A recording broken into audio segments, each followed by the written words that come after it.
or discharge from the nose when an infected person coughs or sneezes. Please don't be scared.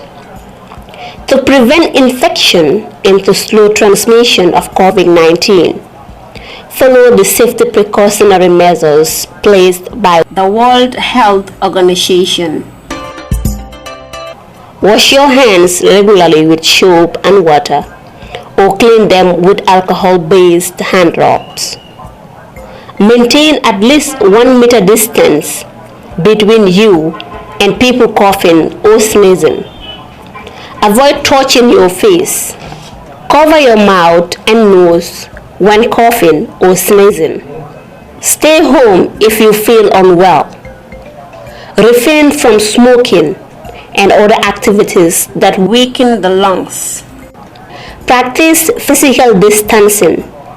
by avoiding unnecessary travel and stay away from large groups of people. Please don't be scared of the virus. Follow the precautionary measures. Stay home, stay safe.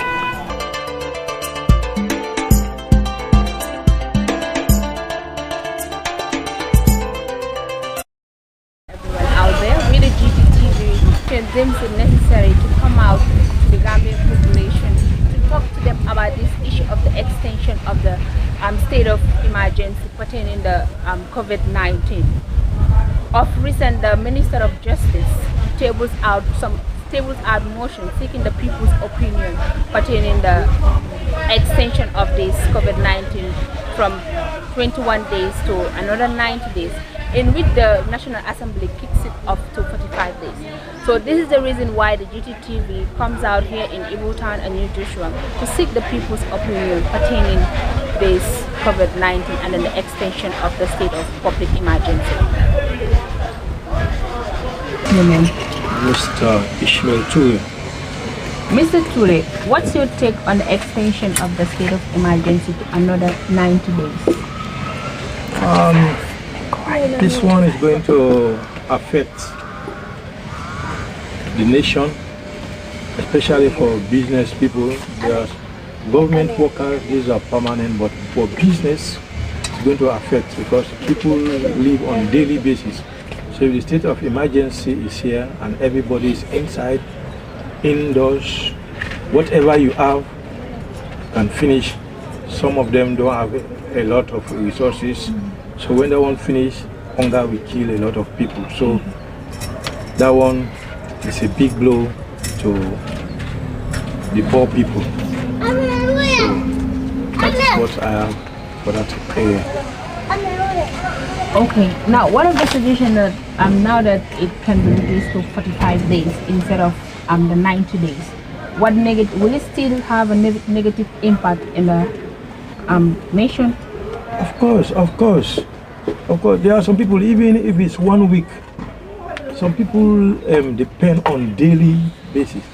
That 1 week, what you can acquire, because some people, when you go out, what you have is what you come and give to your family to eat. So if you don't go out, if you have a little, maybe you can sustain with it for only 2 days, then the rest is a problem. So even that one is a big blow. But sickness, nobody prays for this sickness. But I know the government wants to do it to protect the citizen. But for us in Africa, especially for Gambia here, it's a big blow. It's going to affect a lot of people. It's not going to be easy at all. And there is no money. Other countries, when they do that, they have funds to assist the people for that period. But for us, nothing. Okay, talking of the fund aspect of it, of recent we had of $500 million that have been given to the Gambian government by the World Bank. Yes. What is your suggestion on that? What the government should do with that money? Yes, just as I was saying, the government should take at least that 400 million, try to share, go around and give people, especially people who are poor, who know that they cannot afford, don't have reserve, because they know people who have reserve that can sustain for even 3-4 months. But they know people who are just daily basis, some are single parents, so that money should be used. they can keep the 1 million and the 4 million, share it to the people in the Gambia. That one can sustain until this pandemic finish. Okay, what advice do you have for the Gambian population? The advice I have for the Gambia population, we have to listen to the government advice by taking the precautions, washing of our hands, maintaining the hygiene to avoid the social gathering. We should separate ourselves from it,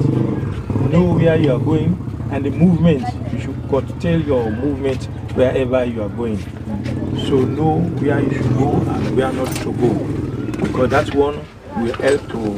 prevent the spread of the virus. So I want the Gambian people to know that as the government has placed this one, it's for our own good. Let's try to go according to the medical advice that WHO has given. Then God will help us. We pray that. Good afternoon. Good afternoon. What is your name? My name is Abdurrahman Silla from New Jersey. Abdurrahman, I guess you're current of the situation that is going on in the Gambia here, most especially when it has to do with this COVID-19. The evidence that the Gambian government declares 21 days of state of emergency. And as of recent also, the state of emergency is to be extended to another 45 days. We want to know what is your take on that? What is your suggestion pertaining that? Thank you so much. Before going to the 90 days or 45 days, first of all, I think the government should understand the urgency of when outbreak is happening or is about to happen, the step that you need to take before going to 90 days or 45 days. Because Gambia, I think we are the last or among the last country that take action towards the closure of our borders and then our airport. Those are things that need to, the measures that need to be in place before things happen. And I think if hadn't been that they closed the airport before and then the border, some of these things might not be happening. But hadn't been that it's already happening. Things that need to be in place. I think the money that the 90 days or the 45, they need to come with measures. Extending to 90 days, what are the implications? Because most of the Gambians are hand to mouth. They're based on salary base. Not that they have their saving. Some regarding the salary that we receive, it's little. Maybe it cannot even take us for 1 month. Some even take loans. So if you extend it to 1 month, you need to put a measures that can help people at least to go up to that 90 days. Maybe the government have to come in support. Need to, like the other country, the way they were doing. Even the government need to be in the front line, moving, come out plainly. This is what I have for the nation. At least giving a donation. The president come, okay, my 1 year salary, oh, this amount I'm going to donate to the needy. The ministers, the rich people in the country, the companies, that they need to come out outright to give their is it going to be cash or kind to help the people so that the 19 days can be reached. I know the health department, they know the implication, but it's not only about health issue. It's about, maybe if you consider the health issue, you are not consider the other side of it. Maybe people might be taking another action that might not be favorable. If I'm in my house, I don't have a bag of rice, maybe I'll go out. And maybe my child or my children are in the house, I don't have feeding. What will I do? Either I go and then have a break and enter or something like that. So before those things all happen, we need to have a measures to reach the 90 days. The government didn't say anything, they just extend it to 45 days or staying the 90. To extend is not a problem, but what are the measures so that people will be living within the 90 days? That are things that we need to be considered first. And then they explain it, if we extend it to 90 days or 45 days, government will give supportive to the needy, or government will give supportive or to A, B, C, D, so that we'll understand these are things need to be in place. And then these are things that at least it will help us to reach the 90 days. We know that there is health implication. But you cannot stay home with an empty stomach. These are things that we need to consider first before doing anything regarding the 45 or 90 days. Okay, what are the measures that you think the government should take towards this 40 days of state of emergency? Yes, I think bringing it down to 40 days, for me, I don't have an issue. But the issue here is within the 40 days, what are the mode of operation? Because I heard that some shops will be closed, or some department will be closed where people will be needed, and then even some government institutions, some government department will be closed. And then if those areas are closed, I am a layman or I'm a salary earner, I'm working. Maybe I'm receiving $2,000 or $3,000. Staying home for 45 days. I don't have something to take home or something to feed my family. They need to at least go into and then be in the front line. Go neighborhood to neighborhood. Ask them. They try to help them. Their needs. At least help them to be able to go up to 45 days or give them even loan to be at home, or give them 2 or 3 months salary, so that they will be here, they will have it at home. Maybe to give money like this sometimes it might be difficult, but they need to, like if I'm working in the Ministry of Trade or Ministry of any department, at least I should be able to have 2 or 3 months salary to be able to stay home. By staying home, I have to have something in my, at least in something with me that can help me and my family to continue. But if I don't have money asking me to stay home, will I stay home? It will be difficult actually. Not that we don't know the health implications, but something have to be in place so that it can take you up to 45. Then we are coming to Ramadan. We know every year, even you are working, in fact, when Ramadan is coming, it's something different. Price goes high, no price control. It's a free market. So those are things that we need to consider. And then they have I think I had some, I don't know whether it's money or whatever. Even there is no money, government should do something to help people to at least to be able to do something. At least maybe if you are working, you can be able to get salaries, loan from your work area that will help you to carry on. Yes. What is your last word? What advice do you have for the Gambian population, most especially those that are living from pocket to mouth? What is your advice for them? Actually, the first advice is they need to, at least the health department, what they say is regarding the coronavirus or COVID-19 is something true. Let's see and voice out what is in us. What can, not the 45 days or the 90 days or whatever, what can we think it can be able to help we and the government, because it's not we alone, because some of the people might not, if they are living hand to mouth, that's true, but we need to look at the consequences. Regarding the outbreak increase in numbers, what are the measures need to stop? Because these are things that they put in place that will help. Maybe the COVID will not be extending or growing, but we need to at least voice out government to do,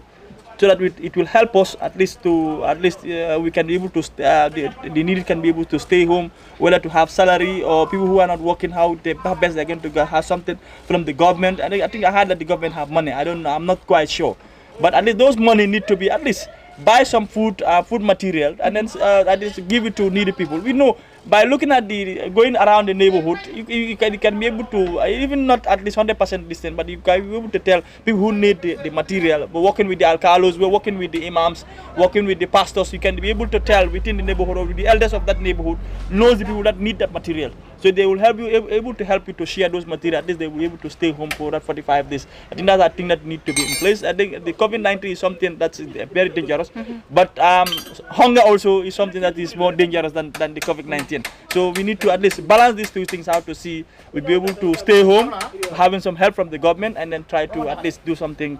and then to move on. Thank you. Thank you very much. Assalamu alaikum. Waalaikum salam. Naka nga tudda? Maa ngi tudd Mamadou Diallo. Mamadou, ñun Gambian Talents TV lañ jógee tey. dañ génnoon si biir dëkk bi pour waxtaan ak askan wi. si lu jëm si motion bu Minister of Justice yóbbu woon National Assembly bi pour extend state of emergency bi to 90 days. loolu moo ñu taxoon a jóg te moo tax ñu génnoon te pour waxtaan ak Gambian si pour laajte ndax jar na pour ñu extend 90 days state of emergency bi. ak bu dee dañ ko war a extend tamit ndax nga foog ne loolu la Gambian si di go through during that period. ok li nga laaj am na solo torop te kontaan naa si because bëggoon naa xam fu ma ko mën a waxee te aw ma woon chance bi gannaaw ñëw ngeen bi fii nag dinaa kontaan trop. First of all li nga xamante foofu lañ ko bëgg a xëcca xoolal duration bu gàtta bii ni nga xamante ne tëj nañ ko si 1 week bii rek am na ñu bëri duñ dee lekk duñ dee naan mais mu ngi bëgg a xaddi sax génn seen néeg yi génn by force. so bu fekkee ne passé na fii dana indi beneen problème boo xamante ne bu fekkee ne ñoom ñu ngi bëgg a tëj dëkk bi lu toll nii duration buñ bëgg a wax te ñoom ñoom xamuñ ñi nga xamante ne ñoom lañ tëj seen néeg yi ak seen kër yi seen dundin ak seen awee lu ñoo lekkee lu ñoo naanee xamuñ si bopp bi xamuñ si génn gi soo dina métti si ñooñu bu fekkee ne ñoom xamul nañ loolu mu nekk si seen loxo boo ko defee soo waxee da ngay tëj place dina make sense waaye koo xam ne xamuloo boppam amuloo génnam mu ngee dund wala mu ngee lekk mu ngee naan xamuloo si dara dafa métti am na ñoo xamante ne suñ demee marché léegi dañoo liggéey ba bu wàcca ñu soog a dem ñu mun a am dépense ëllëg ñenn ñi dañoo jigéen yu bari si marché bi dañoo dem ba marché dem jaay ba 2 o'clock dugaale ñibbi seen kër toggal seen njaboot léegi-léegi ñenn ñi sax seen jëkkër nekkuñu liggéey soo loolu dafa métti trop bu fekkee ne nag ñoom xam nañ dëkk bi daal siilu na daal dëkk bi jàpp nañ ko correct na xam nañ dëkk bi mu ngi intact soo contrôle nañ ko soo ko defee soo waayee nañ ko mun a dégg waaye ñun suma sayit man area bi ma dëkkee ñu ngi dëkk boori Seeno Ba right now suma waa area yëpp ñu ngi siil dëkk boobu noonu mu ngi indi ay problème bu bëri because dañ dee kool sax pia yooyu dañ dee jaaree foofu noonu dugg si biir dëkk bi loo xam ne ñu faa duggee te ñun xamuñ daal ñooñu am nañ jàngoro bi wala amuñ jàngoro bi te ñu faa duggee ay by force te ñun xamuñ lan moo cause loolu onosanga su fekkee ne yow yaa ngi nit area boobu sax booda bi sax mënuloo ko tëj mu correct onosanga su boogee yaa ngi bugg a tëj nit ki si biir néegam du yombee noonu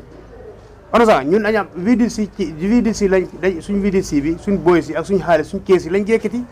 so bu fekkee ne ñun suñ xaalis boobu lañ dencee moom lañ war a use jënd suñ siwo jënd suñu ordre de savel jënd suñ lu ñu war a protéger suñ bopp ak jënd suñ yëpp so pour jéem a aar suñ bopp ak suñu waa suñ kër yi so bu fekkee ne am na leneen yaa ngi dégg ay xaalis boo xamante ne tamit xamuloo bopp bi xamuloo génn gi te yow sa liggéey doxul so automatiquement mënuloo si dëkk bi yaa li wóor dëkk bi xamuloo bopp bi xamuloo génn gi yow yaa ngi toog sa office mënuloo xam lan la ñu ñëw si loolu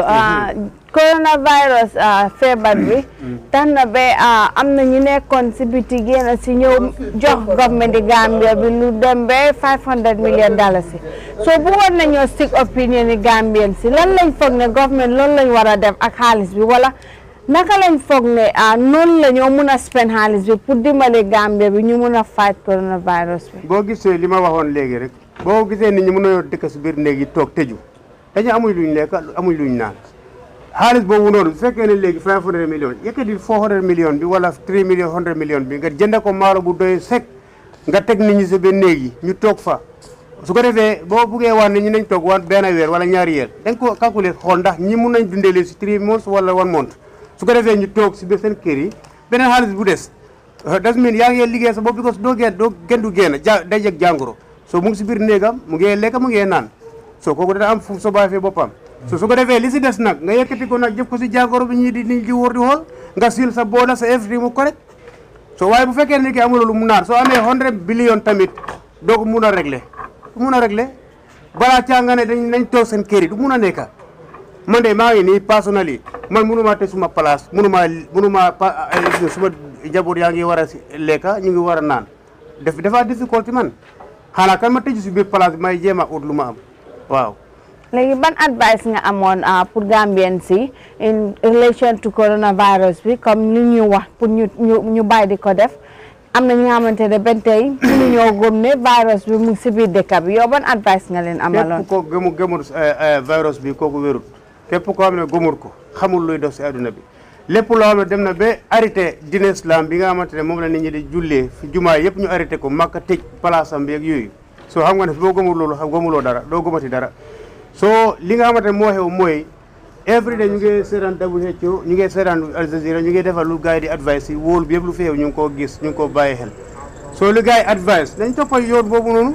waaye li nga xamante ne moom mooy buñ ko toppee si biir loolu ñu aarante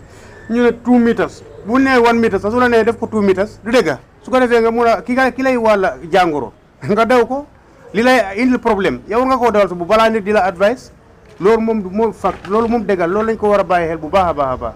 baax na jërëjëf. thank you. maaleykum. waaleykum salaam. oncle naka nga tudda. man maa ngi tudda Charles Mendy. Charles. tey nag Gambian Talents TV GTTV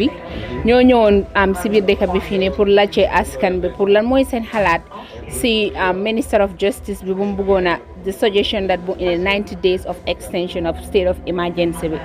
so dañ bëggoon a laajte lan mu nekk yow sa xalaat si loolu. suma xalaat ci loolu de ci gàttal because lii nekkul li nga xam ne que ne ndogalu nekkul ndogali dëkk bi te du ndogalu àdduna société bi seet kenn bëggu ko suñ sañoon ñu am wér gu yaram moom la ñëpp bëggal te wér gu yaram mooy yëpp boo gisee nit yaa ngi dox di liggéey da nga am wér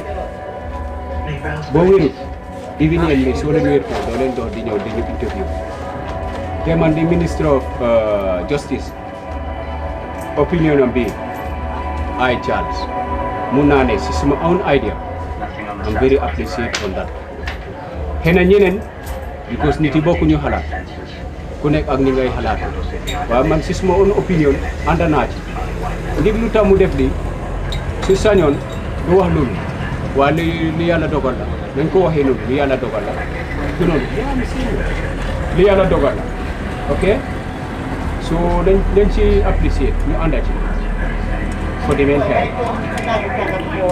nañ ci ànda ci because kilifa bi nga xam ne fan nañ ko mu joxe kàddu am dégg la ñii dañ ci ànda ñeneen diñ ci ànda waaye foog naa ne man ànda naa ci 90 days soo gisee ma ne ànda naa ci pour suñ oom wér gu yaram moo tax mu jóg joxe kàddu boobu pour aar suñ bopp aar Gambie loolu waral mu jóg pour loolu foog la ne 90 days extension bi dafa bëri trop especially su ñëwee ñoo xamante ne ñoom si marché bi lañ dee dem soo jaayee ba pare nga dugg nga dem toogal sa njaboot loolu naka lam leen a affecté te léegi nga xam ne buñ ne state of emergency ku nekk na toog sa kër ngir aar sa boppar si jàngoro bi nii lan mooy sa xalaat si loolu waaw suma xalaat ci loolu comme ci gàttaluwaat ci ñaareelu laajte boo ma laajte nii loolu rek comme ni ma la ko waxee rek dëgg la Gambia ñun ndeysaan amuñu néew doole def nañ ko waaye nañ biyaa rek te muñ te gëm yàlla marché bi foog naa ne waxuñu ne nañ tëj marché bi dañ joxe soo seede ba seede am na timing bi nga xam ne joxe nañ ko ñu dem jaay joxe nañ ne dem leen jaay ba certain time bi nga xam ne nga close because am na ñeneen hand to mouth moo leen tax a jóg te Gambie loolu mooy suñu dundin doo demul liggéey doo dunda li nga liggéey ci bés bi moom ngay réere moom ngay añee moo tax ma ne suñ sañoon loolu am waaye gannaaw li dogal bi ñëw la dañ yokk a muñ dëgg la neexut waaye foog ñu yokk ci muñ rek te yokk ci ñaan tamit ku nekk fi nga nekk nga tëj nga ñaan yàlla pour li mun a deñ Gambia réew mi tuuti la bëriwul amuñu dañ néew doon waaye nañ muñ rek te buñ joxe xëccoo nañ naxante xel ngay liggéey du doole kaddu bu neex te kilifa am na nooy demal dafa gis bon xalaatam la joxe waaye nañ ko jàppale ci xalaat bu rafet te yokk a ñaan 90 days bi neexut yombul waaye nañ yokk a muñ rek ba si kanam yëpp dina baax incha allah. ok Charles ñu ngi déggoon ne tamit 500 million ñu ngi ko may Gambian government bi pour fight against this COVID-19 so yow si sa xalaat ak sa gis-gis lan nga foog ne government loolu la war a jël 500 million dalasi mu def ko ndax mu njëriñ citizens bi. waaw ba pare di la leen delloo laajte bi tuuti nga ne 500 million la nguur gi joxe wala 500 million bi dafa jógee ko ci biti pour ñëw jàppale suñu 500 million bi dafa jógee si World Bank. World Bank. World Bank. banque yi adduna bi yëpp la jógee ko pour yokku ci si suñ dimbal pour réew mi fii la jógee ko waaw suma gis-gis dëgga nañ ko wax bu dëgga bu ñëwee nañ ko wax bu dee loo leen joxe 500 million dollars yi pour réew mi fii pour ñu dimbale ci coronavirus bi ñoo wax nii feebar kenn bugg ko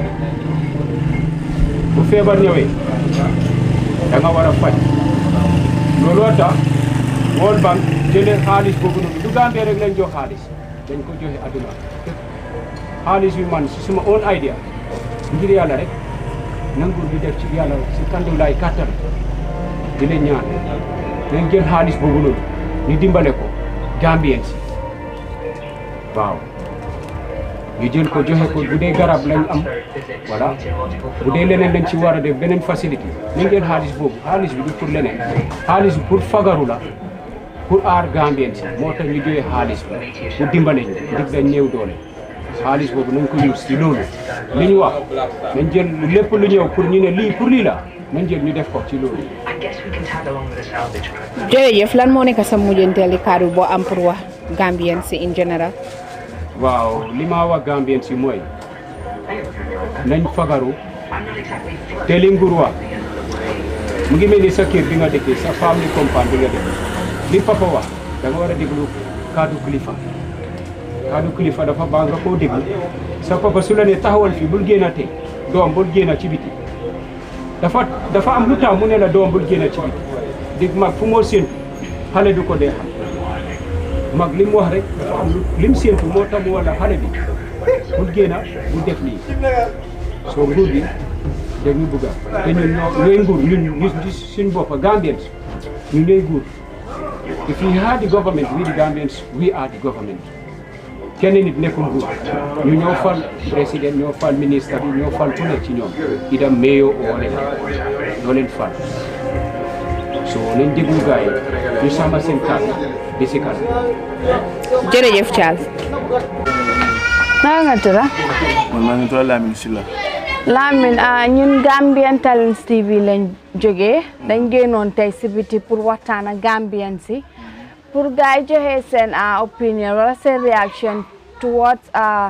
motion bu Minister of Justice jël yóbbu National Assembly pour extend state of emergency bi ba 90 days waaye during that period tamit ñëwoon nañ ba dog ko indi ko ba 45 days waaye ak 45 days boobu yëpp am na ñu nekk di wax ne ba tey dafa sonal Gambian si lan moo si sa xalaat. waaw dëgg la parce que Gambia fii bëriwut ay factory fii businessman yaa fi bëri yaa understand so suñ ko defee noonu daf ñëw di stop 90 days is too much dafa bëri trop dafa ubala bëri parce que fii mën naa wax sax fii feebar bi 3 cases la gaa lee wax gisaamuñ kenn ku ko am so 90 days dafa bëri baawul suñu économie bi baawul si yuur si ate ñu fi nekk tamit ñu bëri ñu fi ñu ngi bëri doxal seen business yi mënuñ koo doxal because of airport baa ngi tëj fu nekk mu ngi close doo leen mën a def dara te baawul si kenn si Gambie sa baawul si kenn ni si baadoole ni si ku am si kenn baawul si kenn féewul kenn. waaw in relation to coronavirus bi ak li xeex bi Gambia government bi war a taxaw pour dimbale Gambien si ñun ñëpp nañu mun a xeex coronavirus bi mu am fond si jóge woon si biti bu dem ba 500 million bi waaw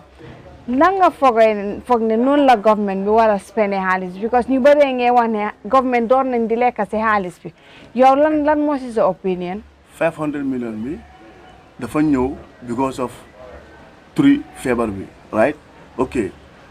fii amuñ bëriwuñ case balaa case yi di ñëw di bëri ñu sampa hôpital yi ñu lifin garab daal lifin wérgu yaram yi daal moo gën a am solo xaalis bi di lekk dafa jeex waaye soo sampee hôpital suñ génération ñeneen ne si mun a jëfandoo waaye suñ ko téye di lekk rek wala nga ne ni ñu sampal li bu xaalis bi ñëwul pour sampa sa tali hôpital leen war a sampa fu nekk président sax dafa war a am hôpital fu nekk dafa war a am hôpital bu correct garab fu nekk waaye fii da ngaa dem ñu bindal la ordonnance nga dem si pharmacie bi ñu caaj la xaalis bu cher doo ko mën a jënd du feebu kenn. coronavirus bi mu ngi si biir dëkk bi waaye am na Gambien si nga xamante ne ba tey gëmuñ ne ñun dañ am feebar bi si biir dëkk bi yow ban advice nga am pour citizens yooyu noonu. ok coronavirus bi nag dëgg la wax dëgg parce que tubaab yi dofuñ béykat yi tëj seen économie béykat yi tëj maaka tëj jumaa yi tëj cooj yi tëj fu nekk nga xam ne is real nit yaa ngay dee waaye Gambia ñaanuñ yàlla mu agsi fii ba am doole soo gisee ñu gëmuñ ko gisuñ ko te ñu ko fi am te ñu ne kenn ku dee noonu Gambia ne gëmuñ ne kooku loolu moo ko rey ñu ne ñu ngi ne crise cardiaque diabète I don't know so coronavirus bi daal na em fu mu war a em rek te yàlla yàlla dimbale gars yi mu jeex ak jaama nit ñi mën a start seen life waaw. baax na jërëjëf. man Timeless. ok Timeless tey ñun nag ñu nekk waa GTTV mooy Gambians Talents TV te nag dañ jóg tey pour wax ak askan bi affaire coronavirus bi tamit ak after effects yu am si citizen bi ba pare tamit déggoon nañ ne tamit comme Minister of Justice mun na indi suggestion boo xamante ne comme ne nañ extend state of emergency to 90 days realize nañ dem nañ National Assembly debate nañ ko and then dañ ko wàññi to 45 days so tey suma question bi moo nekk ne comme yow lan nga foog ba negative impact nga foog ne suñ still now maintaining this state of emergency te xam nañ ne right now ñu ne ñaari nit yu nekkoon under treatment ñooñu kii nañ release nañu ñu ngi ñibbi so obviously léegi benn case lañ am so léegi what effect will that have in the Gambian population ba pare tam ndax dafa necessary tam pour ñu extend ko to that level since ñu ngi amee benn victime rek. waaw bala maa tontu loolu damaa ngi gaa yëpp xam ne ñu ngi bàyyi xel télé bi rek yaa understand pare tamit balaa loolu foog ma sant leen tamit parce que naaj bu tàng bi mënoon leen si bañ a fekk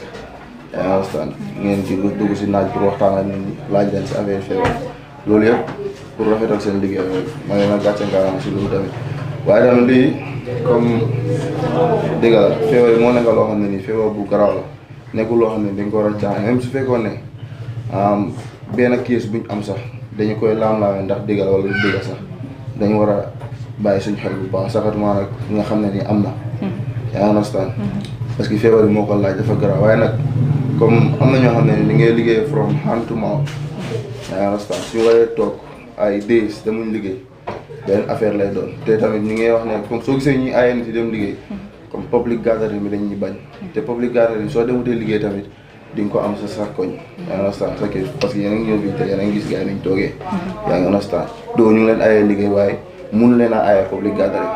yaa understand parce que loolu moo tax ñuy aaye nit ñi dem liggéey man daal pour man comme 45 days bi still naa dafa bëri yaa si ñoo xam ne ni from hand to mouth la ñoo liggéey parce que am na ñoo xam ne nag loolu du leen sonal waaye am na ñoo xam ne loolu daf leen a over sonal sax parce que ñoom suñu liggéeyut duñu leer surtout ñoo xam ne ni dañ bàyyi seen dëkk yi bàyyi seen ñëpp ñëw fii ko parce que xamuñ fi kenn liggéey moo leen fi indi soo obviously suñu liggéey duñ mën a lifi duñ mën a dunda daal soo loolu moo tax ma ne man loolu noonu daal man pour man favorable pour nit ñi dëgg la nag loolu mooy li fi sës mënuñ koo ñàkk a def parce que feebar yi moo tax tey bu fekkoon ne defuñ ko feebar bi gën a woos dangaa dégg nit ñi am nga nit ki ne moo mel nii dangaa dégg gars yi ñu ne waaw government bi deful dara si feebar bi jéemu see def dara nii so loolu moo tax obviously ñoom loolu rek lañ mën a def pour seet ne parce que xamuñ beneen pexe buñ mën a def lu dul wax nit ñu ne nañ wàññi public gathering loolu moo waral la xam naa moo tax ñuy yokk affaire yi waaye nag 45 days bu mu nekk nii man si man tane na du ma ne baax na waaye tane na yaa understand parce que tamit feebar bi moo garaaw moo dem ba du tat externe so loolu laa mun a amagul lu ma wax si loolu ma xaar beneen section. ok léegi ñu ngi gis ne tam si télé yi ñu ngi gis ne comme government di Gambie bi ñu ngi leen donate comme international organisation yi ñu ngi leen mën a donate ay xaalis yu bëri comme yu demee ni si World Bank bi jox nañ lañu 500 million ngir am xeex jàngoro bi nekk si biir dëkk bi so yow si sa gis-gis ak sa xalaat lan nga foog ne government bi lu la war a jël xaalis bi mu defee ko naka la moo jàppalee citizens si biir dëkk bi fii. waaw loolu moom comme government bi fu nekk nii kenn waru leen a mën a wax loolu la lañ koy def parce que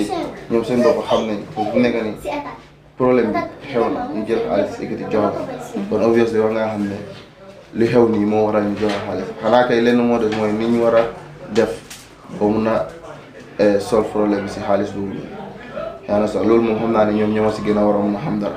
man daal lu ma siy wax daal mooy comme ñun citizens yi ñoom rek lañu yaakaar fi mu nekk nii si feebar parce que ñun mun naa ne ñoom ñoo ñu gën a si gën a mën a xam dara yaa na sax soo gisee ñu jiital leen nag loolu moo waral ñu jiital leen te ñu ne nit ki doo ko jiital ba pare di ko faxastal yaa na sax moo tax man loolu moom fi mu nekk nii ñoom rek laa ñoom ko war a gën a mën a xam xanaa kay di leen ñaax mooy li ma leen di ñaax mooy ñu jaarale ko yoon teg ko si yoon rek su ma nee teg ko si yoon nag ñoom su fekkee dinañ si daan ñoom dinañ xam bu baax lu tax moo xam ne nañ ko teg si yoon waaw. maanaam jënd ay lekk jox ko nit ñi ñu néew doole wala ay garab lu si sa xalaat ak government dëgg la xam nañ fi ñuy teg seen xaalis waaye yow sa xalaat yi boobu lan nga foog ne loolu moo war li ñu war a def si xaalis boobu noonu. waaw soo déggee comme jënd lekk yi jox ko nit ñi tamit loolu baax na de waaye bot comme lu gën a baax loolu mooy ñu jéem a seet fi ñu koy dugal pour feebar bi dem yaa ngi understand parce que feebar bi tam su fekkee dañ jënd lekka jox ko ay nit ñi te feebar bi demul tamit loolu tamit mun naa ne des naa am njëriñ ba tey parce que feebar bi moo gën a tax ñu am xaalis kon tey nañ war a try li ñu mën a def pour feebar bi dem moo gën ñuy jël xaalis di ko jox comme gars yi ñu dundee ko léegi su fekkee ne tamit am ba tey ñu ngi extend comme ñaaka liggéey beeg yooyu noonu man damaa préfère ñu jël xaalis boobu jox ko nit ñi ñu seet ñu dundee ko yaa ngi sant cause gars yi ñu ngi leen aaye dem liggéey waaye su fekkee ne tamit dem liggéey bi ñu ngi leen ko bàyyi ñi ñaa ngi dem liggéey xanaa leena ñu dem liggéey ñu limite time bu gars yi di wàcc loolu mun na ne waaye su fekkee nit ñi ñu ngi bàyyi gars ñu dem liggéey tam mun nañoo jël xaalis boobu noonu dugal ko def ko seet ni ñu koy def ay jënd ay garab wala comme seet ni ñuy def daal pour feebar bi dem. lan moo nekkoon sa mujjanteelu kàddu comme looy advice Gambian citizen bi government bi in general tamit.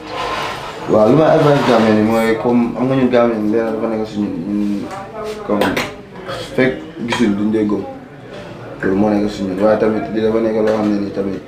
ñun su fekkee ne gëmuñ tam war nañoo mën a gëm right now parce que gis nañ lu ma def si àdduna bi yaa understand ñu ne gumal sa fu tax gumb ni ku nekk xam nga ne boo eewoo suba da nga war a sëlam kon warloo xaar ñu ne la sëlam est-ce que yaa ngi dégg olof boobu noonu waaw kon tey ni ku nekk xam nga ne da nga war a fagaru pour feebar bi warloo xaar ñu lay forcer wala ñu lay développer dara pour nga fagaru si feebar parce que feebar xam nga ne su la jotee balaa moo sonal keneen yow la moo njëkk a sonal yaa understand so warloo xaar sa ñu lay forcer comme ni ñuy forcer nit ñi comme ni ñu gis suñu mbokk yi dëkk suñu dëkkandoor yi waaw yeneen dëkk yi ni ñoo def ak seen waa dëkk yi waruñoo xaar nangu sax loolu di leen si fekk parce que feebar pour ñun ñëpp la soo gisee gars yi di ay nit ñi comme ay génn ak yooyu noonu nekkul pour nguur gi pour ñun la kon tey dañ war a bàyyi suñu xel bu baax a baax si feebar bi mbooleen loo xam ne ni dañu wax ne daf koo avoid ñu moytu mbooleen loo xam ne ni daf koo joxe ñu moytu ko tamit yaa understand parce que tamit ñu ne suma bopp ma la gënal du wut ne bañ naa ko loolu daal la jërëjëf Now, Sheikh. Sheikh or Chico or Chiquito. Okay. Harma jël Sheikh bi rek. Sheikh right now ne comme yaa ngi dégg issue of coronavirus si biir dëkk bi fii nii. Waaw.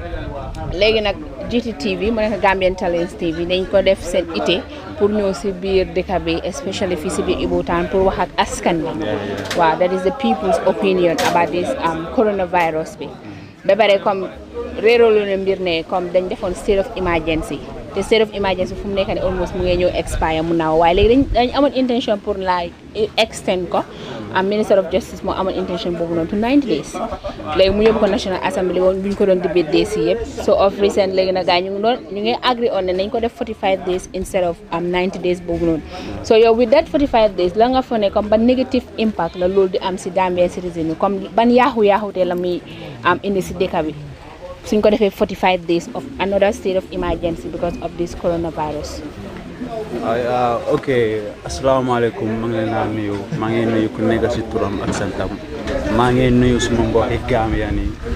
ñu nekk Gambia ak ñu nekk si diaspora bi ak ñu nekk all around the world. Coronavirus nun ko mun na fighté pour mu dem is good but like comme like yow loo ma jógee wax the state of emergency boobu noonu suñ first step bu nga jëlee rek mooy comme pour ñu daaxa virus bi pour mu dem pour mu go away but léegi ñun suñ boppa su may raka su may mag su may maam ak su may nijaay maanaam su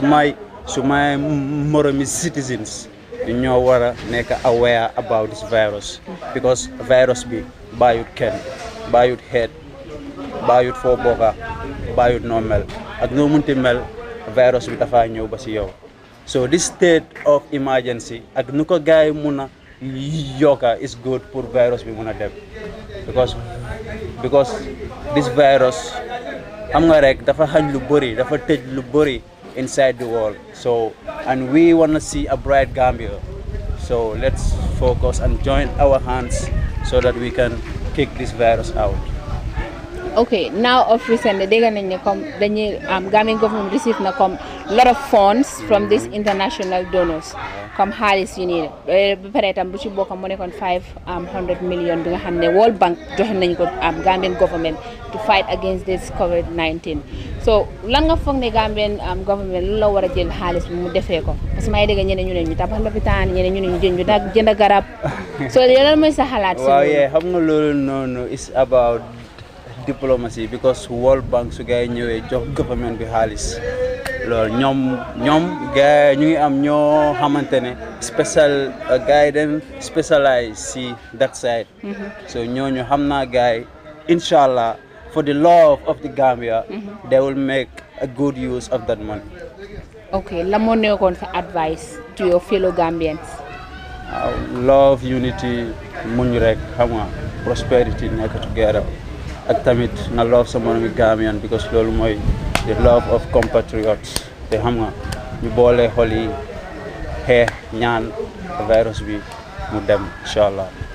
Thank you very much. You're welcome, girls. jërëjëf salaamaaleykum. Waaleykum salaam sister. na nga tudda. Man maa ngi tudda Isidore Boissy. Ak New Joshua. Isidore ñun waa Gambian Talents TV lañ. dañ génnoon tey pour waxtaan askan wi si lu jëm si coronavirus bi. ak motion bi Minister of Justice yóbbu woon si néegi député yi. daa dañ bëggoon a xëcc state of emergency bi parce que dañ toogoon ay fan ñu tëj ay bitik ñeneen ñi ñu toog seen kër yi léegi loolu la gaay bëggoon a yokkaat teg si 90 days loolu mel ni ñetti weer so waa Gambien si bëri ñu ngi complain nag si biti yi ñu ne mu ngi métteeg ñoom so dañ génnoon tey ñëw boori ñu Joswang pour xam ñu waa ñu Joswang it lan lañ am pour wax si loolu seen xalaat waaw 90 days bi tamit demoon nañ ba wàññi ko waa National Assembly bi ñu ne 45 days lañ ko yóbbu 45 days léegi yow lan moo si sa xalaat si loolu loolu xalaat boobu de moom ñun ñëpp ñooy toog saa di ko xalaat because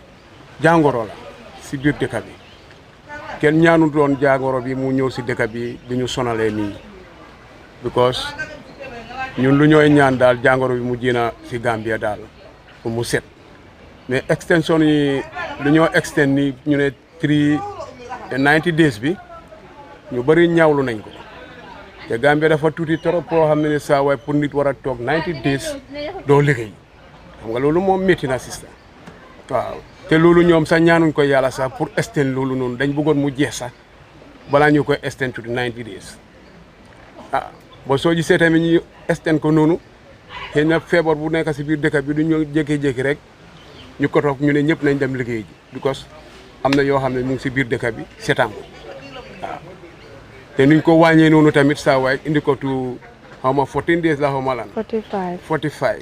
mu nekk mel ni 1 month 2 weeks I think waaw ñun tamit ñu toog di leen déglu su fekkee ne loolu la kenn du mun a xëccoo ak nguur tamit waaw te nguur gi tamit bëgguñ ñun tamit ñu toogee noonu te duñ liggéey su desoon seen sago rek dañoo jóg liggéey mais ñun la ñoo aar si biir dëkk bi waaw. léegi su ñëwee si affaire yi xeex coronavirus bi. am na xaalis bu organisation si biti joxe nguuri government di Gambia bi. lu dem ba $500 million léegi dañ doon laajte Gambian si lan lañ foog ne loolu la government bi war a def ak $500 million am na ñu ne nañ jënd ay garab ñii ne nañ tabax ay lopitaan yow lan moo si sa xalaat su fekkee ne suma xalaat man su fekkee ne gis nañ coronavirus bi mu ngi jëna extend si biir dëkk bi mun nañoo tabax ay hospital bon suñ gisee mu ngi dem to less loo xam ne suñu wax fu mu nekk nii moo nekk Gambia fii xëy na ñu ne kenn rek a ko fi amee at the moment te kooku mu ngi tane yaa ngi gis boo jéego yooyu noonu pour ñu jël tawa ay hospital ak yu demee noonu ñun suñu hospital bi mosof bi amul garab sax den ñu jënd ay garab ca ay dugal ko si hospital yooyu noonu moo gën ñuy jëlaat beneen building di ko taxawal pour loolu understand den ñu jënd garab di ko fajee nit ñi si biir hospital bi is more better man daal loolu mooy suma xalaat moom. si biir dëkk bi ba tey am na Gambians yi believe ne coronavirus is real am na ñu la wax ba tey ne Gambia amuñ coronavirus lan nga am pour wax Gambians yooyu noonu. Of course coronavirus am na si biir dëkk bi xam nga su la dalu doo ko xam su la dalu feebar su la dalu doo believe ne feebar bi am na mais kum dal kooku soo ko laajtee dina la wane feebar bi am na still waaw loolu tax ñu bëri believe ne corona bi amut ba lu ñoo wax ñu jëfandikoo ko pour corona bi nañu ko try di ko jëfandikoo dañu mun a aar suñu boppa waaw because suñu waxee nañ leen jublu si lii nañ leen si jublu ku nekk try su la laalut sax tryal pour nga protect sa boppa waaw mbaa dëkk bi yëpp dëkk yoo dem ñeneen ak ñeneen ñu ngi koo wax ñii ñu ngi koo gis si télévision bi si rajo yi ñu ngi koo wax mostly like America fu mu nekk nii ñaata nit a si dee bëri nañ ñu ngi ko wax ba tey mun naa naaw comme que amu fi mun naa ñëwaat ñu ñëw si nit ñi loolu tax ñuy extension nañ try pour ñu jéem a aar suñu boppa nañ leen ko jéem. waaw précaution si WHO joxe pour jàngoro coronavirus one of them muy raxasu ñu raxas sañ loxo yi saa yu nekk comme soo toogee ak nit wala di waxtaan ak nit war ngaa mun a sori kooku lu mel ni 1 meter waa social distance ak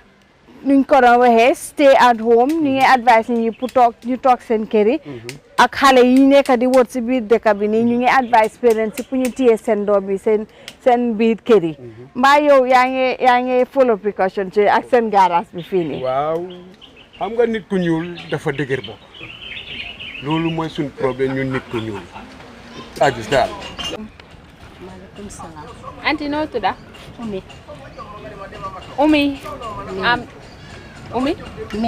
Umi Mendi. Umi tey moom ñun waa GTTV ñoo ñëwoon fii nii fii Ibo Town pour wax ak nit ñi pour affaire coronavirus réerewul leen mbir ne comme dañ amoon state of emergency boo xamante ne 21 days la woon xale yi dem school ñi nga xam ne nekkuñ di jaay loo xamante comme si dañ ko dee soxla everyday ay yére yooyu noonu yëpp ñu ne ñu tëjaangum ngir aar jàngoro bii nii mu bañ a law léegi nag gis nañ ne tamit ba léegi ne comme amaaguñ solution buñ soxla comme government amul solution bu mu réelu soxla léegi ñu loolu suggest ne dañ ko bëgg a extend ba another 45 days ci 45 days bi nag ñu bëgg a si dëkk bi ne ñu la cee am askan bi lan mooy seen xalaat si loolu comme ne buñ yokkee state of emergency bi ba 45 days ban looraange wala ban jafe-jafe la moo indi si biir am dëkk bi. man de lu ma amoon pour wax parce que man tam damaa jaay si school te jaay bi tam man foofu laa di dimbalee suma doom bi daanaka tam xëj na sonal nañu waaye sonalut na ñoo du bu baax parce que feebar boo xam ne la suñ contrôlé suñ boppa xëj na ñun ñuy dem jaay parce que ñun lekka la ñoo jaay te lekka bi tam xëj na kenn xamul feebar bi fa la day jógee parce que ñun tam dañ dégg feebar bi waaye mosuñ koo gis te dañ koy dégg nii rek si gars yu rob yi ñuy wax ne coronavirus te ñun tam Gambia ni fekk leerul ñu gisuñ fi ñu bari ñuy dee duñ mën a gëm feebar bi parce que ñun yëpp ay borom njaboot la ñun tëjee ni school sax loolu baax na parce que dangaa gis ne daf ñoo dimbale ñu nag suñ njaboot yi ku nekk di nga mën a contrôle sa doom yi ngeen toog together ngeen mën a waxtaan dangaa gis sa loolu sax dafa tax sa famille bi yéen yëpp ngeen mën a nekk benn man de naxariw ma de waaye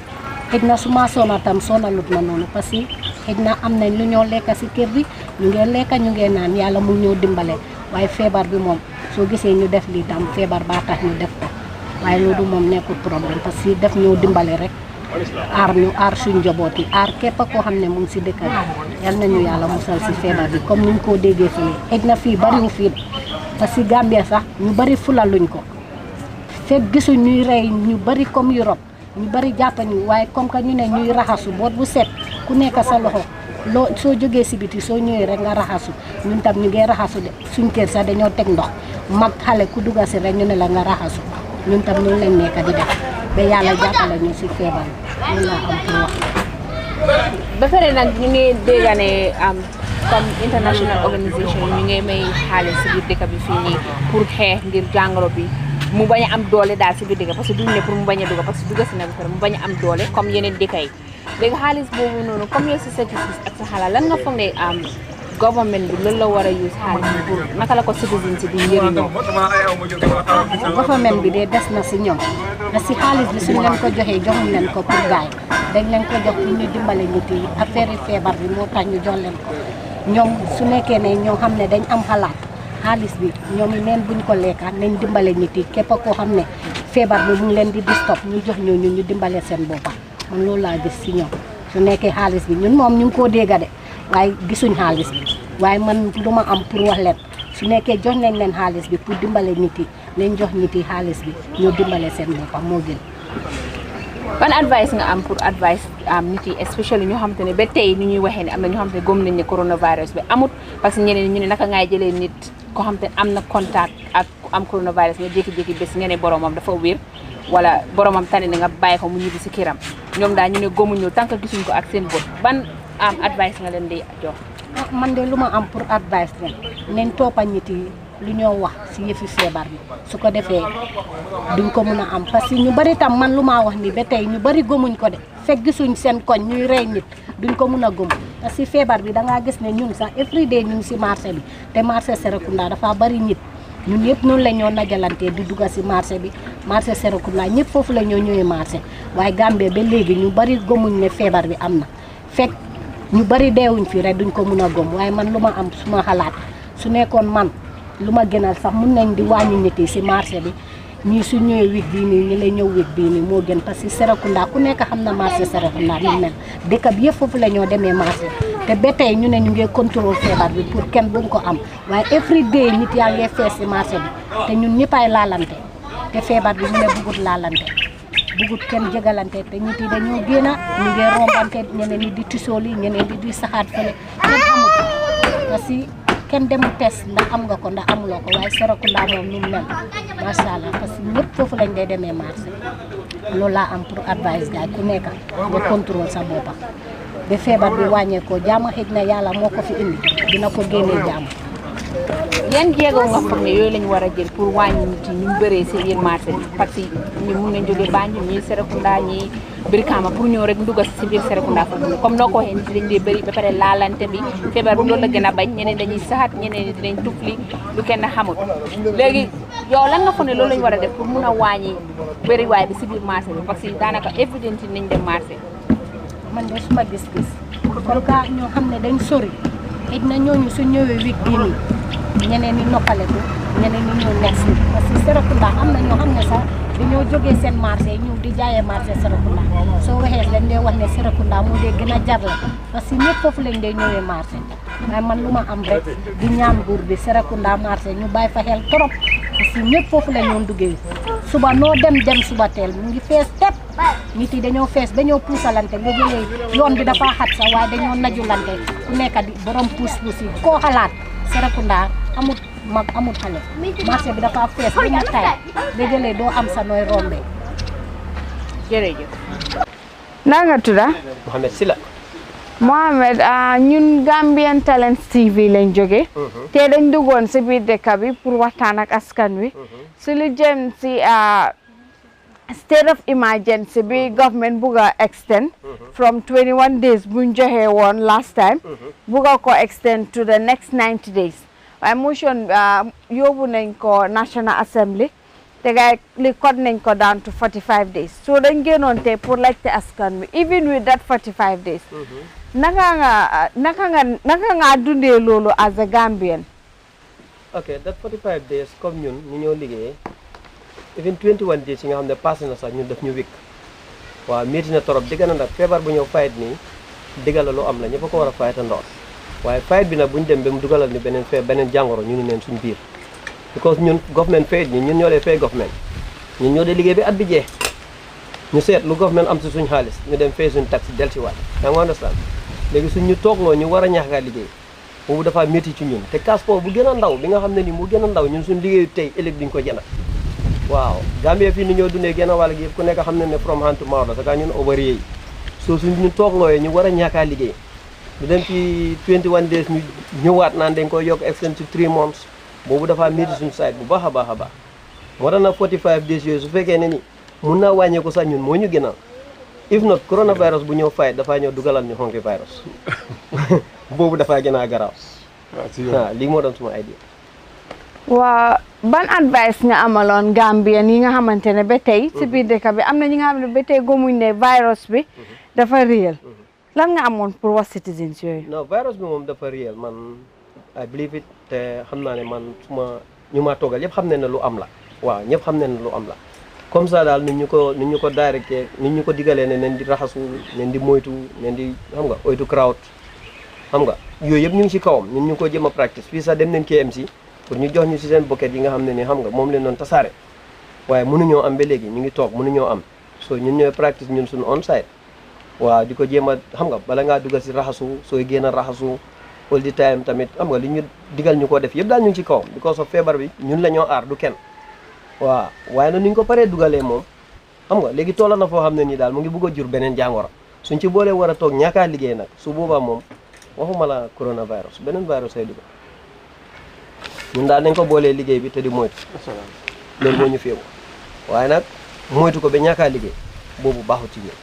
because ñun government fay ñun ñooy fay government suñ ci liggéey ba jee dañoo fay tax if not every day nga gis fi moto bu gaare waaw every day nga gis fi moto bu gaare tëj sa place amuloo loo lekk amuloo jox sa jaboot sale bu gën a ndaw xëy ne la you know cash power bi jeex na dama war a jàng ci TV bi amuloo cash power that's a lot of thing te si job bi lañ koo amee moo tax job bi daal moom foog ñu dóor ko de waaw foog ñu dóor baax na jërëjëf waaleykum salaam naka nga tudda Modou Lamine Jobaate Modou Lamine Jobaate Modou Lamine tey nag GTTV dañ ñëwoon fii si askan bi la moo doonoon seen xalaat si extension bu gaay bugg a def nii extension of state of emergency bi public state of emergency bi so dañ bëggoon a la ci yow lan moo doonoon sa xalaat si loolu loolu moom bonul de xam ne ñu nga xam nañ ne moom problème moo am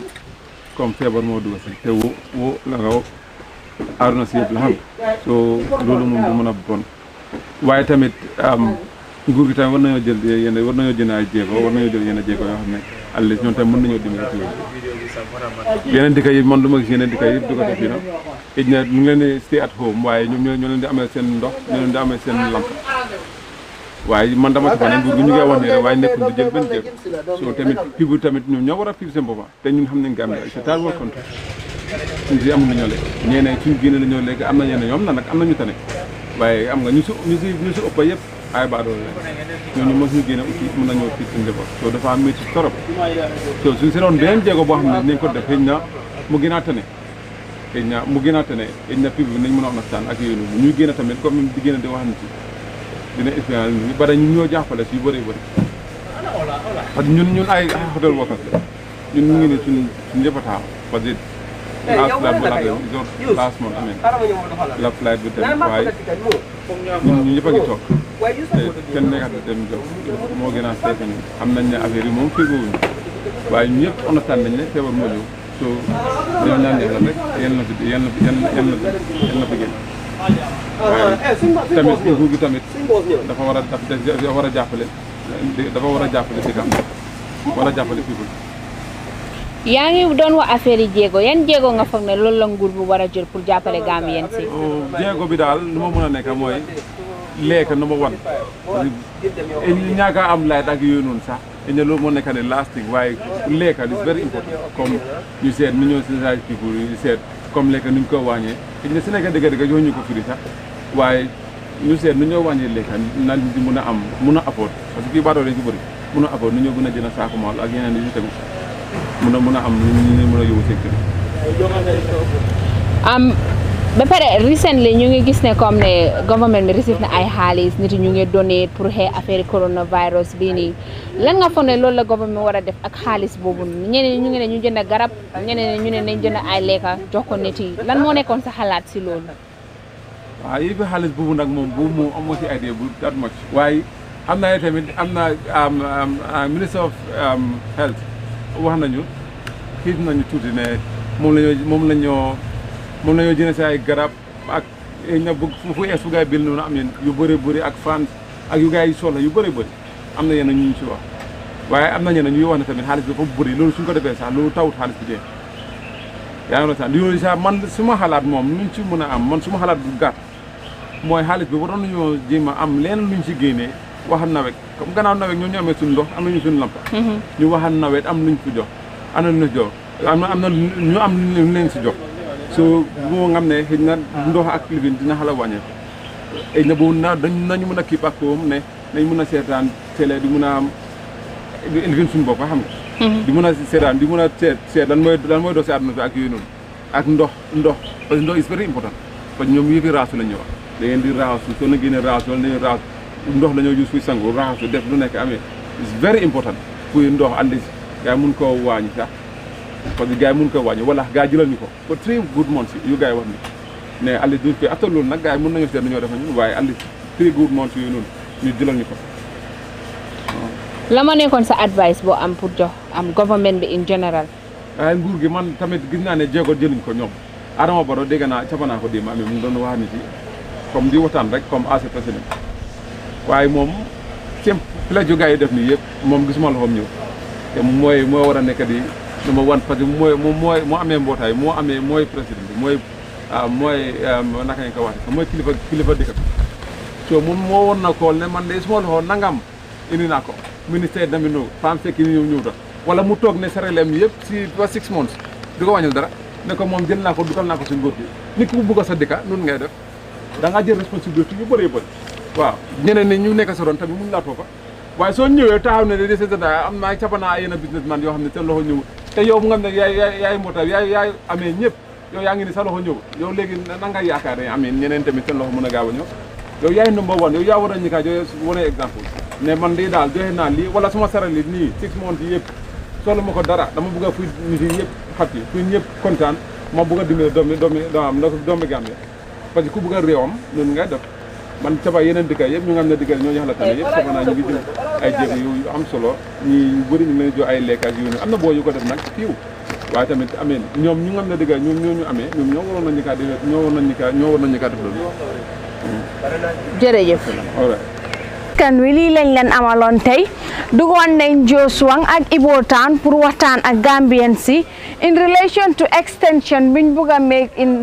state of emergency bi déggoon nañ si Gambians si bëri ñii ne daf leen di sonal torop because for the past 21 days most shops were closed, businesses were closed down, and Gambians si ñu bëri si ñoom ñu ne sonnoon nañ torop because most of them would go out there to get what they need for their families and go back home. But because of state of emergency bi yu bëri daloon na leen so suñu war a extend state of emergency bi daf leen di sonal torop ñi complain ne government daf leen war a jàppale especially su ñëwee to those families that are very poor na government seet nu ñu mun di def ndax dafa nekk si wàllum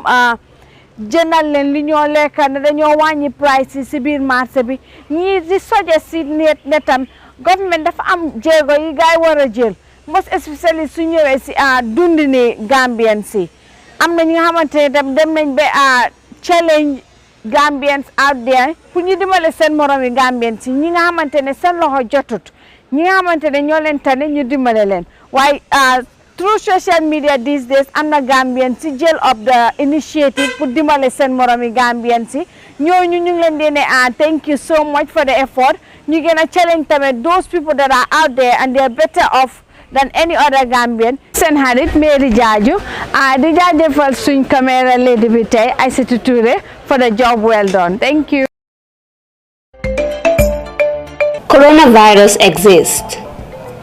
Coronavirus is a disease that attacks the respiratory system. The symptoms of COVID-19 are fever, tiredness, dry cough, shortness of breath, headache, sore throat. Coronavirus spreads primarily through droplets of saliva or discharge from the nose when an infected person coughs or sneezes. Please don't be scared. To prevent infection and to slow transmission of COVID-19, follow the safety precautionary measures placed by the World Health Organization. Wash your hands regularly with soap and water, or clean them with alcohol-based hand rubs. Maintain at least 1 meter distance between you and people coughing or sneezing. Avoid touching your face. Cover your mouth and nose when coughing or sneezing. Stay home if you feel unwell. Refrain from smoking and other activities that weaken the lungs. Practice physical distancing by avoiding unnecessary travel and stay away from large group of people. Please don't be scared of the virus. Follow the precautionary measures. Stay home, stay safe.